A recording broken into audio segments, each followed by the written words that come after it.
Hello and welcome to the Consistency Project podcast. My name is Patrick Cummings. As always, I'm here with E.C. Sinkowski. Every week on the show, we aim to simplify the science of nutrition, health, and fitness, cutting through the noise to focus on the principles and practices that will help you perform better, feel better, and of course, live better. Thank you so much for tuning into the show. Hello, E.C. How are you?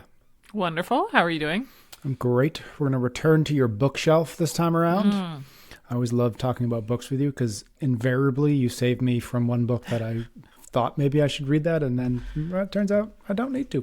So we're going to see if that's the same case today. We're going to talk about a book called Ultra Processed People, Why We Can't Stop Eating Food That Isn't Food. I do like the title. And it's by Chris Van Tulleken. Hopefully I'm pronouncing that correctly. We're going to talk about a couple big ideas, why ultra-processed foods dominate our diets, the role of food manufacturers in shaping what we eat and how it's made, and how ultra-processed foods affect satiety, caloric intake, broader health outcomes. And I really like what we're doing here. You've pulled out 10 quotes that sort of warranted highlights from you. And we're just going to talk through the 10 quotes, which I think is a great way to get through a whole book. Again, as we often say, this isn't a wild, huge review. This isn't a deep dive on the science of every single reference. This is what popped out at you as you were reading.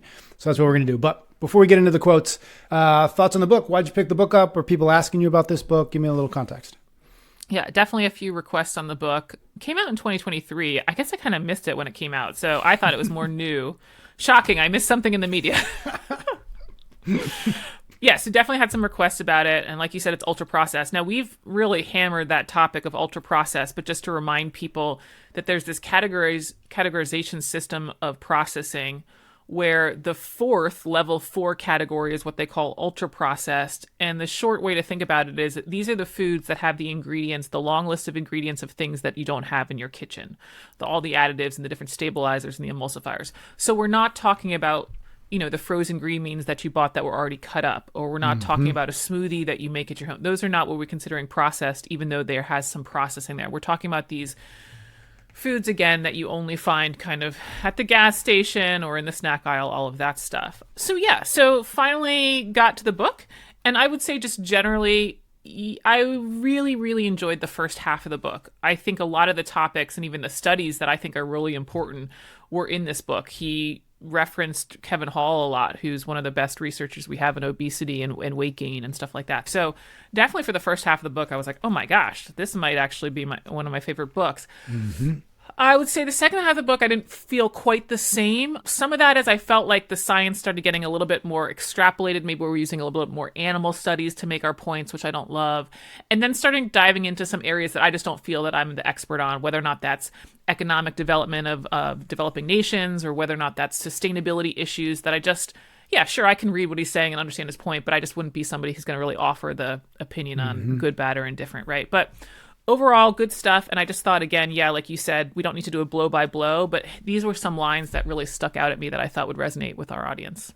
Take it. So at least recommend the first half of the book, whether you get through the rest of it. At least maybe this is on the list of books worth reading. Yeah, okay, I would cool. Still read it. I think there's a little bit of fear-inducing towards the second half, but I think overall, it's better than not. Got it. We got to pad out those pages, right? You can't, you need to find something to write about for the second half. Okay, great. So again, like I said at the top, we're going to do 10 quotes. So we're just going to get through each one of these quotes. Here's the first one. Sometimes entirely novel products are created, but usually the aim of ultra-processed food is to replace the ingredients of a traditional and much-loved food with cheaper alternatives and additives that extend shelf life, facilitate centralized distribution, and, it turns out, drive excess consumption. Yeah. I really thought this was an interesting quote because it's what we're finding, the problem with processed foods, the excess consumption, could actually be a downstream byproduct of what they've done to save costs. It might not necessarily be that they all started at the outset. Yes, of course, they want a product that tastes good and people like, but I don't think everybody was sitting in a room saying, okay, we really want to make everybody gain weight. And so when we start to look at these products and we look at things like, okay, how do they make it cheaper? Yeah, they want the centralized distribution, right? The big batches, the stuff in bulk, less physical space, less warehouses, less employees. But when you start doing that, you have to look at things that make the food really stable. And one of the examples they give in the book is ice cream. If you're shipping a lot of ice cream, there's going to be times when the pallets might not get right away into the freezer when you've got, I don't know how many pallets to do. And so you have this case where the ice cream could melt and refreeze. Well, without additives in there, it's going to refreeze with like the ice chunks on it. People don't like that. They want smooth consistency, what they're expecting. And so this is where the additives come into play to get that quality, that texture that we're expecting. And guess what? The additives, as we've talked about on prior podcasts, start to help with that addictive quality, that melt in your mouth quality, all of that stuff. And then another characteristic when we look at ultra-processed foods is they're actually very dry. Now, I just mentioned they melt in your mouth, but when we look at in terms of water composition, they don't have much water. And the reason they don't have much water is, one, to make sure that they don't go bad so that the microorganisms or anything that could contaminate it don't live there. So that's a big one. But also to reduce shipping costs so that they don't have products that weigh that much. And yet, when you remove the water, this is how we increase the caloric density. So our fruits and veggies that I always recommend, they're so low in calories because they're all full of water. Now, conversely, on the processed food side of the house, they have no water. And now every time you take a bite, you're getting more calories. So it's just sort of interesting to think about it as, I know that people love our conspiracy theories and thinking about these evil corporate giants. And yes, they want people to eat these foods and they want them to taste good. But I think there's some really big economic drivers to the food and how they ended up being composition wise, that now that, yes, that has led to our excess consumption, but it might not have been that way, necessarily on purpose. Interesting. They didn't want to make us sick. They wanted to make themselves rich. And in the process, I get it. They're still... Yeah, I know. I'm not trying to make them sound like angels, but I do think that to think about it like a downstream byproduct, right? No, I do think that's really interesting. Okay, next quote. In the UK, 1 in 5 people gets at least 80% of their calories from ultra-processed foods. And this figure is typical for children and adolescents too. In the population as a whole, the average figure is 60%. Yeah. That's crazy. Yeah, it's crazy, right? This figure is nuts. He's in the UK, obviously. And I had seen the figure before, about 60% of our calories are coming from ultra-processed foods. But the 80% was just really shocking when I saw that. Now, I will say that our whole foods are so low in calories, as I just mentioned with fruits and veggies, that it ends up being, you could think about it, hard for these low calorically dense foods to take up a large percentage of our diet.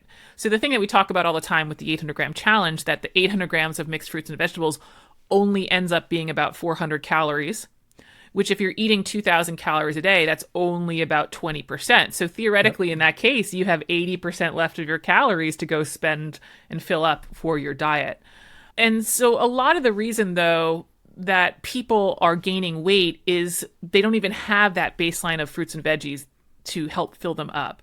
So they're not just, getting that base and then stopping at their calories as we should, but instead they aren't very full and they end up overshooting their calories because these just are so calorically dense. So you have to remember that the percentages don't tell us the whole story. We actually find that caloric intake has increased by like 700 calories a day since the 1950s. So yeah, it's like 80% of our calories might be coming from ultra-processed foods. And it also turns out that caloric intake on average is also too much. Yeah. And so it just reminds me of how powerful our whole foods are in terms of satiety, and that we need a good amount of them in place because it's so easy to overeat these, not just to take up a good percentage of our diet if we were eating the right number of calories, but also then just overshoot what a caloric need is. The 20%, with the 800 grams being roughly about 20% of, your daily intake, when you add the protein, your protein targets to it. So in other words, when you're doing lazy macros, do you have a sense of what that percentage is? If you hit those two, if you hit the 0.7 and the 800 grams, are we at like 50%, 60%, 70%? Do you have any idea of that? No, I do. I mean, again, using some averages and typical numbers, blah, blah, blah. Yep. I would say that out of a 2,000 calorie diet, most people, by the time they do their 800 grams and by the time they hit their protein target, they've probably hit about 1,500 of their 2,000 calories. So they have somewhere on the average of like this 500 calories of flex. Now, that doesn't mean that 500 calories is always going to be just Peeps or dark chocolate. But yeah, I mean, that's the thing, is it probably ends up being 60 to 70% of the calories kind of in this method tends to be more whole, unprocessed foods. Yeah. Yep. Got it. Got it. Okay. Next quote is about food labels, Yeah. something we've talked about a number of times. Here's the quote. The traffic lights, the nutrition data tables, the high fat, sugar, salt designation all seem to represent a delusion about the way people choose and eat food. It's not just that no normal person can understand the information mixed in among the manufacturer's claims. The delusion is the idea that we can eat according to numbers rather than appetite. What a good quote. Oh my goodness. The delusion. Nobody eats based on a spreadsheet, turns out. Yeah. I mean, gosh, we've talked about labeling a while back, but then also most recently redefining, healthy according to the FDA. And I just feel like this quote totally hits the nail on the head. I mean, besides the fact that you'd have to know a little bit about nutrition to make sense of the warning labels and the gram amounts and the percentages and all of that stuff, we don't eat individual nutrients. We eat foods. And it turns out we also eat foods that we like.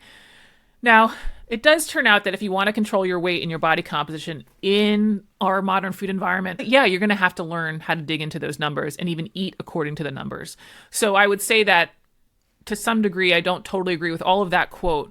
But I think the point that really resonated with me is this whole reductionist approach of looking at just the fat content, right? Or only the sugar content totally removes the main issue that we face. And that is, what is our behavior around these foods? Why do we like these foods? How do we consume these foods? And that just looking at any one single ingredient doesn't really give us the whole story. None of these labels, while they might say sugar, fat, calories, whatever it is, none of them actually say, oh, by the way, you're going to eat too much of this. Yet that's ultimately the problem that we're dealing with. Yeah, it's interesting because what I was thinking about when I was reading that was even something as prominent and present as a serving, serving size is most, like we've talked about this before, like actually measure out what a serving size of peanut butter is and you'll be shocked. Right. And that's everything. Nobody really, we don't have an intuitive sense of seeing number of serving sizes in this thing. Okay, I can kind of estimate, but actually, like, what is the actual weight of the serving size until you really go and do it and see, oh, that's how much it is. And it's only with processed foods that we have to really worry about that. If all of our food environment, I always use this example, but fresh strawberries and lean turkey breast, it just doesn't matter. You eat to satiety and you're done. It's a very natural approach to it, right? Where conversely, because these foods are not natural, although I'm not trying to demonize them, we do then have to start learning things about numbers and fitting them together, which is just not the natural approach. Yeah, good point. Okay, quote number 4. In short, there aren't any supplements that work for healthy people. Beneficial nutrients only seem to help us when we consume them in context. Fish oil doesn't benefit us, but fish do. There's no supplement, vitamin, or antioxidant that decreases risk of death or even of disease of any kind in healthy people. If you can understand that outside the context of possible deficiency, vitamin supplements don't work, then you have begun to understand that food and food extracts are not the same. Wow. Mainstream book. Just putting it out there. Like, that was so refreshing to read, right? Food and food extracts. I like that distinction. Yeah, it's not the same. It's not the same as eating food. I mean, I can't even believe he used fish oil as the example. Of course, we've talked about that before, and I don't recommend that. But I find that there are some people out there who, will generally not be into supplements, but then they'll still kind of recommend fish oil. And so here it is. That's like his main example besides then, other vitamins and stuff. But yeah, that's what we see time and time again. You can take fish. We even talked about that related to fish oil supplements. But yeah, when we look at diets where people include fish, they tend to lower their health risk. And yet when we look at people who supplement with fish oil, it doesn't really do anything. We can do that with multivitamins. We can do that with all of the supplements, and they just don't have the same effect. And I think largely the reason that we don't have the same effect is because when we take that supplement in isolation, we end up getting the quantity wrong. We're back to the fact that we have this whole food that's a mixture of quality nutrients and quantity. And by eating the whole food, we're not just getting those quality nutrients, but we're also regulating that quantity that is so important. You're not overshooting the calories, which then can lead to all these other health issues, but then you're also getting enough of the vitamins, minerals, fiber, and all the stuff that we need. Quote number 5, regarding why we overeat. Here's the quote. Perhaps this connection can be best understood by the almost daily sensation for many of us of being unable to stop eating even though you want to. Something in the food or in the signals in the blood or in the brain is in conflict with another area. Frequently, the physical and nutritional fullness doesn't seem adequate to override the circuitry of desire. Yeah, I mean, this is the classic description about processed foods. I think people often think they're alone in this phenomenon that I just can't stop. That they think that they're the only weird ones that, when you open this bag of whatever chips or something like that, it's like, oh gosh, I end up eating more than a serving. Yeah. And it is really interesting that, there's plenty of times that I'm sure you've eaten enough calories of this said snack. The taste has even worn off. You're kind of over it a little bit if you really stop and think about it, but then you can still find yourself eating it. And that's like a really interesting phenomenon as well. It's just like the calories aren't even at that point while you're going after it before. And I work with clients on this, and they're very kind of perplexed about hunger and cravings because in their mind, I think oftentimes we think about it as, oh, it should just be based on how many calories I ate. Well, I ate enough calories, I'm no longer hungry. And it turns out that all of this stuff is quite complicated, that our appetite and our desire to eat has a lot more factors than just looking at how many calories, and this could be things like the environment or the smells or the memories you have around this food or the feelings that you have around this food that or are really you stressed or are you worried about, all the other stuff that really put into drive the action of eating versus I actually need the calories. And again, a lot of that kind of reinforced behavior is because of that dopamine response. A lot of times we think about dopamine as the pleasure chemical, but I just love the way Stephan Guyenet in his book, Hungry Brain, explained it. It's more of a reinforcement neurotransmitter. It's more of, hey, whatever you just did, keep doing, versus necessarily a pleasure chemical. Now, of course, you can kind of understand they're kind of closely related there. You're going to keep doing something that you want to do. But nevertheless, the thought with the calorically dense processed foods is, from a survival perspective, of course we wanted to do that. As soon as you found something calorically dense, of course you want to capitalize that and reinforce that behavior and continue to seek out that food. And so this phenomenon that we find that I just can't stop even though I've eaten enough calories, it's not like a moral failure or a personal failure on your own. It's actually the wiring that we have from a biology evolutionary standpoint, right? And so I think knowing that is helpful because it's not, willpower that's going to save you the next time. It's going to have to more come down to the guide rails that you set up around your environment and the habits that you develop than it is just thinking, okay, I can willpower through having this open bag of chips I love next to me, right? Totally. Quote number 6, the evidence is clear that we are eating more calories than ever and that trying to change our energy expenditure is not going to make a significant difference to weight. Obesity is caused by increased food intake, not inactivity. The best evidence shows that. By food, we mean ultra-processed foods. Yeah, exactly. Basically, this quote, you can't out-exercise a bad diet.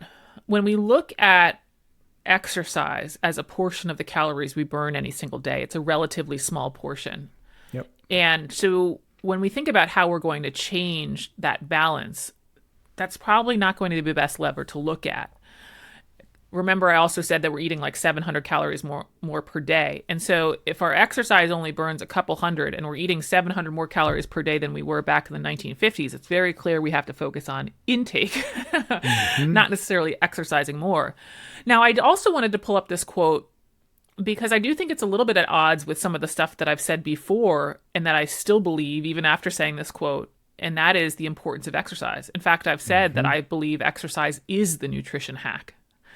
My most successful clients are regular exercisers, but it's not because of the calories burned in any one session. And so that's what I kind of wanted to re-highlight here, that exercise, in my opinion, is the nutrition hack. One, from the standpoint of if the person puts on more muscle mass, then yes, we can burn more calories, not necessarily just in the exercise session, but just sitting around on your computer, going to work, all of that stuff, because muscle will burn more calories. So that's one, is yes, we can change caloric burn, but you don't want to think about it as, oh, today I'm going to go burn off my donut. Instead, oh, in a year, I'll be burning more calories on average. The second one that I think is important is exercise can help control appetite. That I think this was actually in the Herman Ponzer book, Burn, that we discussed. But when people are really sedentary, that they tend to have their appetite out of whack with how many calories they're eating. So that's a big one too. And then the third one that I really feel strongly about is that I think regular exercise helps the person develop an identity as a healthy person. And that becomes the unlock of, oh, okay, I set this idea of a habit that I want to complete. I did it. I can follow through on that. And that gives them the strength, the confidence to then start tackling nutrition. So I agree from a weight loss perspective, that just thinking about it, I was like, oh, I'm going to keep running more. Okay, that's not it. Yet, I really think that people should have exercise in their weight loss program. It's just for other reasons, not the caloric burn per se. Yeah. Is it more, you've talked about this to people far more than I have. Is it more common for people to think, oh, I've got 15 pounds to lose and I'm going to do that in the gym? Or is it more common for people to think I've got 15 pounds to lose and I'm going to do that in the kitchen? Is there one that more heavily sways in terms of like what the cultural belief is the solution? I don't know. I mean, it would certainly be an anecdotal or whatever, a guesstimate response. But I do think because eating is harder to change, we would like to be able to just burn it off in the gym. Got it. Because again, exercise is one of those things that you can relegate to an hour per day or less, of course, where eating, we have to do it multiple times a day and it's part of all of our social events, right? So yeah, if I could have my clients just focus on exercise, it actually would be easier, in my opinion. And so I think that we would want that to be the solution, but it certainly isn't. Got it. All right. Quote number 7. It's always ultra-processed foods, not unprocessed foods, that people report problems with. For some, it will be donuts. For others, ice cream. And those who do find they are addicted will likely have a particular range of products. Yeah. Yeah, a couple points here. First of all, they talk in this book a lot, or he talks a lot in this book about the food addiction that we've talked about, especially with our expert Ashley Gearhart and the development of the Yale Food Addiction Survey. But I do think it's important for people to understand, that word addiction, we can throw it around a lot. Just the fact that you like donuts and you overate, a donut on Sunday morning or had 3 instead of 2, doesn't mean that you're addicted. It just might mean that you have the wiring like all of us do, and that maybe you shouldn't keep donuts around your house. There are going to be people who have true addiction that's really now interfering with their health and their health risk in their life in different ways. So that's the first thing when we talk about food addiction, that there are certainly ways to kind of diagnose it more than just sort of, okay, I overeat. But I do think it's also really interesting that we do tend to have individual trigger foods, that there are going to be things that really you tend to overeat that I would just sort of be like, okay, I'm just not that interested in it. And so this is one of the social media posts that I've put up before that often gets some criticism, and that is, if you binge it, don't buy it. Yeah. Now, why I think it gets some criticism is that I think some people think I am demonizing processed foods, and I'm not. I think processed foods can be part of a healthy diet. I think it's more about recognizing your behavior around certain foods, and that if you want to align your diet to have the outcomes that you want, you're going to have to be real and be like, that's not a food that I can have in my house. Doesn't mean it's going to kill me. Doesn't mean I can never have it, but I am not buying dark chocolate covered espresso beans unless I plan on eating the bin. Conversely, I like ice cream. I think it tastes good, but it's also something I can just leave in my freezer and I'm just not that into it. So I think that's how people need to think about it. It's like, okay, if this is a food that I truly am uncontrollable around, then it's not a food that I'm going to have in my environment if I'm trying to, like, let's say, lose weight, improve body composition, etc. Yeah, I'm the same. Ice cream can stay in the freezer for a while. Chocolate, anything, all good. But man, if you get a box of cereal in the house, it's not going to last long. I get yelled at by my kids because they're like, I want a bowl of cereal. I'm like, oh, sorry, I ate it all. And they're like, we just got it. Yep, sorry. Do you have a specific or just any? No, pretty much any bowl of cereal. It is delicious. Will make me happy. Yeah. Quote number 8. The signals that tell you to stop eating haven't evolved to handle food this soft and easily digested. So soft that it's essentially pre-chewed. Well, that's kind of gross to think about. Rather than being digested slowly along the length of the intestine in a way that stimulates the release of satiety hormone, it may be that ultra-processed food is absorbed so quickly that it doesn't reach the parts of the gut that send the stop eating signal to the brain. That's fascinating. Yeah. Yeah, that melt in your mouth quality of these foods. Again, they often have a crunch to them that we like, but then even those chips or those puffs, they'll just very quickly melt in your mouth. And I'm sure people have had that feeling of, oh my gosh, how did I eat that so fast? And it's like, because they just sort of dissolve, if you will, so quickly. And in fact, he cites one of the studies by Kevin Hall that found that this ultra-processed food softness accounts for 17 more calories per bite. So, of course, if you're eating for 10 minutes or so, we can start to rack in the calories pretty quickly. 17 calories per bite. Yeah, you can show. Yeah, that racks up quick. A lot of calories pretty darn quickly. Yeah, but I found this one really interesting. Of course, I knew about, the gut releases satiety hormones, but I didn't really think about it, the fact of because these things are pre-digested, that they might get absorbed early on in the small intestine and might not have to travel the further length of the small intestine or even into parts of the colon, where then we continue to get these satiety hormones released. And in fact, GLP-1 is a hormone that's released at the end or the distal end of the colon, small intestine, and also into the colon. And of course, we know the wild success that GLP-1 drugs like Ozempic and Wegovy are having right now. And so it's like very interesting to think about, okay, maybe we're eating foods that aren't causing the natural release of these hormones. One of the things that I hear often about the 800-gram challenge, of course, as a joke, or I don't know, whatever, is people talk about that they have to use the bathroom much more.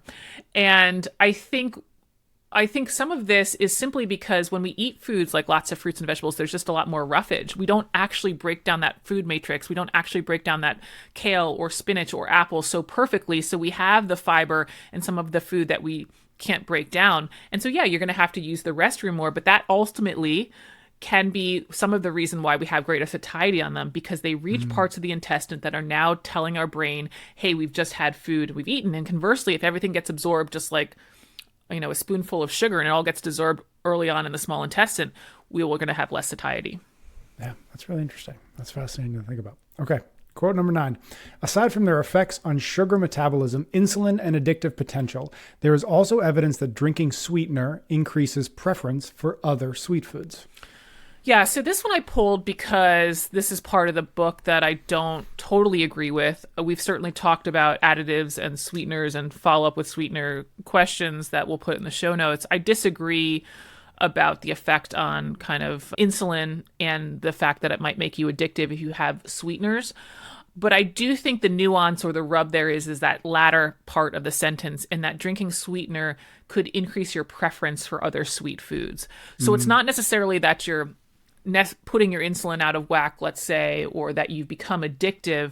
But if you love a lot of sweetening in your diet, you probably don't really like the taste of whole foods. And so developing a habit around whole foods is probably going to be hard. Like if you're always putting in sweetener in your coffee and sweetener on your oatmeal and you don't like plain yogurt, then yeah, of course it's going to be hard to develop that habit and to really lean into that. So I think that's probably the main drawback of using a lot of sweetener. Obviously, I think people know that I think Diet Coke can be part of a healthy diet. But if you only like that type of sweet, I think the habits around whole unprocessed foods are going to be really hard to develop. Yeah, I think about that with kids a lot too. And I see my kids' friends who eat or seem to have about as much, whatever, sugar, candy, processed foods as they prefer. I just can't help but think that if you give a kid, whatever, sugary cereal every morning, that suddenly when you try to give them some turkey breast in the afternoon, a little part of their brain's like, yeah, but this isn't nearly as good as the other thing. And whether that's turkey breast to apples or whatever else, it's hard enough to get kids to eat something that isn't sweet. And then when you layer in the also giving them additionally even more sugary stuff, whether it's a beverage, whether it's, a Pop-Tart, it just seems to be so much harder when you do want to sit down and say, no, you've got to eat your vegetables. It's like, well, you didn't set yourself up or them for success by giving them all the other stuff at the beginning of the day, because they're just kids. They're like, I want the stuff that tastes really good. And I don't totally blame them when they look at peas or corn and they're like, what is this? Right. Totally. Yeah, I think it's priming the preference. And that's hard to break. That's hard to break, as you mentioned. Yeah. Okay. Last quote we've got from this book regarding regulation of ultra-processed foods. First, the people who make policy and inform policy should not take money directly or indirectly from the food industry. Second, the best way to increase rights and freedoms is to restrict marketing. Well, I like that little dichotomy at the end there.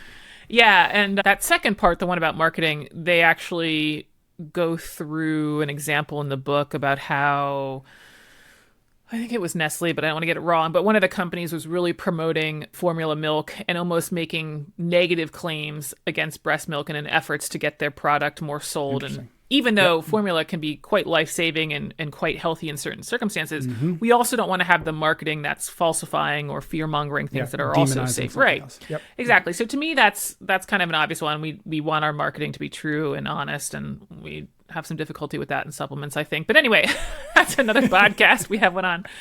But yeah, I really liked even that first one. I mean, we've certainly talked about what could be done from policy and restriction point of view, but I don't think I've brought that up on the podcast before, that people who make policy and inform policy should not take money directly or indirectly from the food industry. I mean, reading that back, it's sort of like, oh my gosh, of course. Of course, they can't have a financial incentive. Now, I think what's hard about that is you also want the people who are writing the policy to be experts in their space, because you don't want to just ask, I don't know, anybody who's never studied nutrition or biology before to all of a sudden be making the regulations about ultra-processed foods. They don't understand all the hormones, et cetera, right? Mm-hmm. So then you start seeing why there is so much overlap, in my opinion, because then what are the jobs going to be? They're going to work on policy in the government, or they're going to work for industry. And I know that this has been a criticism in other areas like pharmaceuticals. It's like, well, where else are these people at the FDA going to work? They're going to go to the industry after, right? Yeah. But I do think there needs to be some sort of structure that prevents them from being able to write the policy at the time that they are also getting the financial incentive. And it might even have to have some sort of multi-year clause where you also can't write a policy and the next week you pick up a C-suite level job at one of the companies that just benefited, right? So I do think there's probably a better balance to strike there to make sure that people don't have a financial incentive. You know, and just as a personal example, not on this type of scale, but I know, you know, I've been reached out for affiliate marketing, and one of the things that I said no to was actually a prepared meat service. Now, I already eat meat, and I also give the opinion that I think people can be vegan and healthy, which is true. And so at first I was like, oh, I can be unbiased. I can do this. But then I just thought, you know, that's really hard to be unbiased when you're receiving financial incentive to recommend a product, right? So this is a no-brainer to me, and it's unfortunate that we haven't figured out a way to have better rules and restrictions around that. Yeah. Yep. Got it. All right. That was 10 quotes from ultra-processed people. Any last thoughts before we wrap this up? No. I mean, I guess... Did anything surprise you when you were reading through the book, or was there a lot of, not in a bad way, but was there a lot of confirmation of like, oh yeah, I've talked about that. Oh yeah, I believe that too. Yeah, I think, again, the first half of the book was definitely more of that. What is interesting is he gives a recommendation for how for people to get off ultra-processed food. I guess this would be a good close. It's towards the end. And I don't know that I agree with it. He actually recommends that people go on a high ultra-processed food diet, which he did. He actually made sure that he was getting 80% of his calories from ultra-processed food for a while, and he realized he gained weight and he didn't feel so great and all of this stuff. And now he's gone cold turkey and is totally abstinent from it. A couple things there. You know, some people are going to be able to break that habit easier than others. And so I don't know that I would push people down that route. I think it can be a little bit of a slippery slope. So I definitely wouldn't do that. The other thing is, I think it's easy to be abstinent from these foods right after you learn how addictive and harmful they can be. It's kind of, I think, reminded me of when a lot of us went paleo, right? It's so easy to be like, oh my gosh, you kind of have that moment of fear and I'll take them all out of the diet and I'll just live this way. And you can do that for a little while. And then you realize, oh, I like these foods. And you want to have some of them in your diet. And so I think there is to have this recommendation of, oh, just be abstinent from them after you do this experiment of going on them for a while, I think is a little bit unrealistic in the long term. Got it. Yeah. Alrighty, C. Thank you very much. Thank you, everybody out there, for listening and watching. Do make sure you are subscribed to the show wherever you are finding us. That helps ensure that you do not miss another episode. EC and I will be back next week for a brand new episode of the Consistency Project podcast.